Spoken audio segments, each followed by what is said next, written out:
बीमारी का बहाना और फिर फर्जी मेडिकल रिपोर्ट के सहारे सत्येंद्र जैन एलएनजेपी अस्पताल में सिर्फ मजे नहीं कर रहे थे, बल्कि इससे आगे बढ़कर उनका इरादा निचली अदालत से जमानत लेकर खिसकने का भी था। लेकिन समय रहते ईडी सतर्क हो गई और दिल्ली हाईकोर्ट जा पहुंची। बाकी का काम दिल्ली हाईकोर्ट ने कर दिया।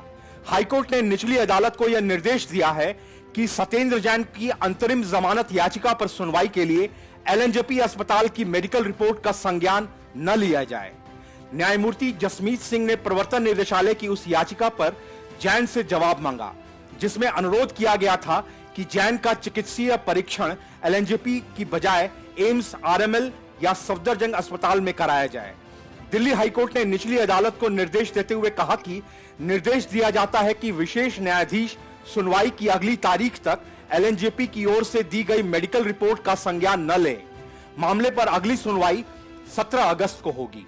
ईडी की ओर से अतिरिक्त सॉलिसिटर जनरल एसवी राजू पेश हुए थे। अतिरिक्त सॉलिसिटर जनरल एसवी राजू ने इस बात पर जोर दिया, इसकी पूरी आशंका है कि जैन एलएनजेपी के डॉक्टरों को प्रभावित कर सकते हैं। ऐसा इसलिए क्योंकि वह स्वास्थ्य मंत्री थे। राजू ने कहा कि निचली अदालत की ओर से चिकित्सीय आधार पर जैन को रिहा करने की याचिका पर सुनवाई करने से पहले उनके स्वास्थ्य का स्वतंत्र परीक्षण करवाना जरूरी है।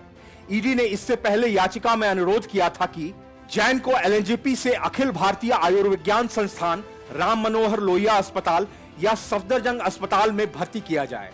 इसके साथ ही एजेंसी ने कहा है कि जैन के स्वास्थ्य की स्वतंत्र रूप से जांच होनी चाहिए, क्योंकि गिरफ्तारी से पहले वह दिल्ली के स्वास्थ्य मंत्री के तौर पर काम कर रहे थे।